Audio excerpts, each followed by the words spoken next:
The Belt and Road Initiative is an important opportunity for reaching the United Nations long-term development goals.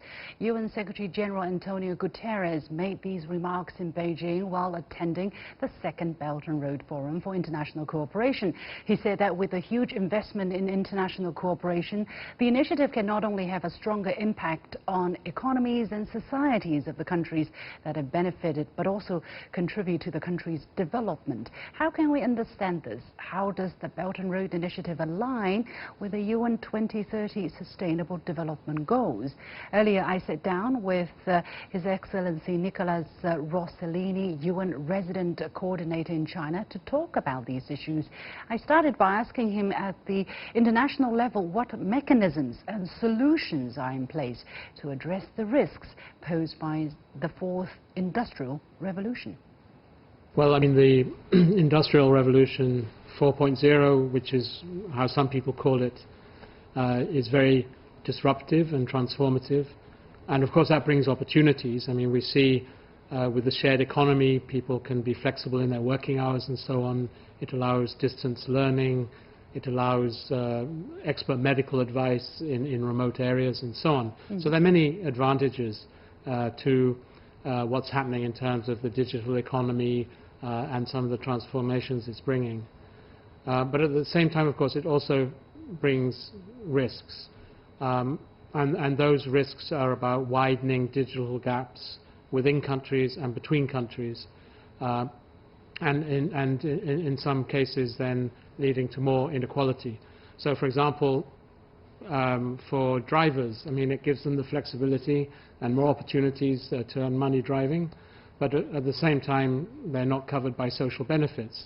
And so there are many pluses and minuses when one looks at how the kind of new economy will operate. Right. So we do need to look at how we can address and mitigate some of those risks. Right. And in terms of the international environment for that, I think the United Nations can help. We are a convening power that can help to bring together the different partners, the technology industry, governments, civil society, and discuss in an open way both what the opportunities are, but how we can deal with some of the challenges and some of the risks. Yeah. What are some of the discussions specifically focused on, and are there mechanisms and solutions that have already been formulated to address some of the problems? Please elaborate. Well, the Secretary General has created a high-level panel to look at some of these issues with Jack Ma and Melinda Gates co-chairing the panel, but many experts from around the world and from different backgrounds. And they're looking at how the digital economy may impact on people's lives, what are the ethical issues behind it, as well as what are some of the opportunities it has for accelerating development in countries. And that, I think, is an important forum for these kind of discussions. I think we need to look at how to protect people's rights in terms of the new economy, how we can ensure that they have kinds of contracts, if you're talking about the labor force and the workplace, how those who are working in the new economy can also benefit from social protection and so on. So those are the kind of areas where I think we can make some progress. Let's talk about China a little bit. Of course, you are the UN Resident Coordinator for China. Let's first talk about China's anti-poverty poverty alleviation efforts. According to the World Bank and the UN, China lifted over 800 million people out of poverty over the past 4 decades, and China looks at the goal of eliminating all remaining pockets of extreme poverty by 2020. So what are some of the lessons you have observed that China can share with the UN in achieving its UN Sustainable Development Goals and with other countries? Well, I think it's been a remarkable achievement in terms of lifting people out of poverty.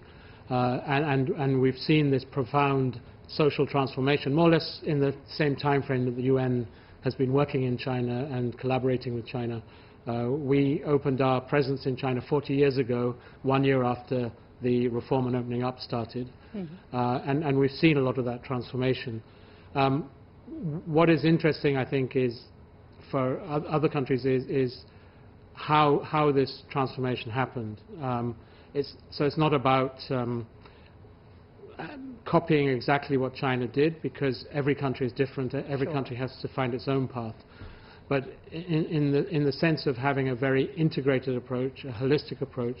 So what we've seen over the years has been investment and reform in the agricultural sector, but also at the same time industrializing very fast. We've also seen investment in infrastructure, but also heavy investment in education and health services.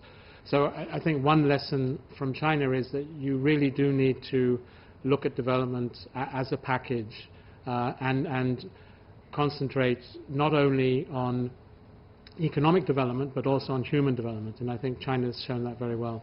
Yeah. At this moment, China's development seems to be encountering a lot of question marks in its relationship with the United States. For instance, the United States, as we all know, has launched the so-called trade war and putting some protectionist measures. Of course, the U.S. has a different way of calling them, and not just against China, but also against some other economies around the world. At this moment, people are saying multilateralism is at peril, or protectionism or anti-globalization sentiments are on the rise. Meanwhile, China's Belt and Road Initiative has been ongoing for more than 5 years, and there are also criticism that this initiative is not so much of a multilateral initiative, but rather a bilateral initiative between China and the hosting country. So how do you look at the prospect of multilateralism, which is the foundation of the United Nations? Yes. Well, I think multilateralism is very resilient. It's not dead. And I think we can see that in the support from many countries for important global initiatives. What we have today are a number of very big global challenges, and those global challenges need global solutions. If we look at climate change, that can only be tackled globally, and while 1 or 2 countries have pulled out of the Paris Agreement, there's still an enormous consensus around the world from countries that that agreement needs to be implemented and even reinforced with better targets or more stringent targets. We also have the 2030 Agenda for Sustainable Development, which was signed off by all member states of the United Nations unanimously, and that gives us a very strong framework to work together in the world, for protecting the planet and for bringing peace and prosperity to everyone. So I think we have a lot going for multilateralism, but we also see the challenges, and that's why the Secretary General has launched a very ambitious reform program for the United Nations to revitalize it and to make sure it stays relevant in the international arena. How important is China in that effort to make the United Nations, make multilateralism as relevant as ever, if not more? Well, I think China, as the second largest economy in the world, as a permanent member of the Security Council, as a country that's very much behind the 2030 Agenda for Sustainable Development and the Paris Agreement, China is a very important country in the United Nations, and a country that can, both by its own example in terms of development, as well as by supporting other countries in their development, play a very important role. You talk about China supporting other countries to attain their UN Sustainable Development Goals. I think one of this gigantic initiative that China has proposed is, of course, the Belt and Road Initiative, and I would like to hear your understanding of the kind of role this initiative can play in helping countries along this route and road achieve their Sustainable Development Goals. What are the compatibilities there? I mean, what we see for the Sustainable Development Goals is that we need much more focus on a wide range of development needs. We're still talking about health, education, access to water, but we also need to focus much more on good quality infrastructure, on decent jobs, and on bringing energy for all. So it's a much more comprehensive agenda, and we need new partners and we need new financing to make that happen. And I think if one looks in that context, China and its initiative with the Belt and Road can be a very useful platform to help accelerate the SDGs. It'll need to make sure that we look at the question of sustainability. That if the Belt and Road investments are going to support the SDGs in countries around the world, these investments need to be financially sustainable and socially sustainable and environmentally sustainable. Yeah. Finally, there have been quite some criticisms against this initiative for the insustainability of finance or the environment, or for the kind of debt problem that countries could face. And yet, at the same time, more than 100 countries have already officially endorsed this initiative, and I understand 29 international organizations. These are clearly votes of confidence for this initiative. So how do you look at the different voices that are being said at this moment? Yes, I mean, this is a very contentious issue at the moment, as you point out. And I think on the one hand, there's clearly a financing gap for the Sustainable Development Goals. It doesn't matter about the exact numbers, but the numbers are very big. And since the Sustainable Development Goals include and need investments in infrastructure, in energy, and in jobs, the Belt and Road has that on offer. And this is, I think, why many countries are very interested to see whether it can help accelerate economic development. But it's also important that it accelerates human development, social and human development. And I think that's sometimes where the debate is.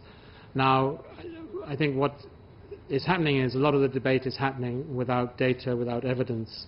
And I think what we need is more availability of the data on projects and so on, and I believe the government has made a commitment to create a project database, and that may help have a much more informed, evidence-based discussion around these issues.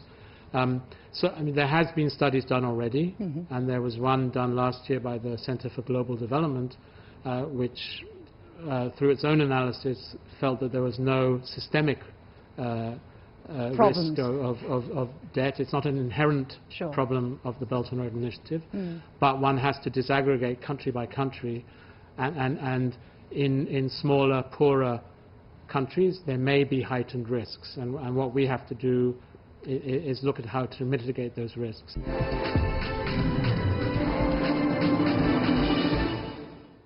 Exactly, how to mitigate these risks are the answer, are the key here. And with that, we come to the end of this edition of The Point with me, Li Xin. As always, you can follow me on Facebook and Twitter using the handle The Point with LX. Download the application called CGTN to watch the show on your mobile devices, or go to YouTube and look for CGTN The Point. Thanks for watching. You've got The Point.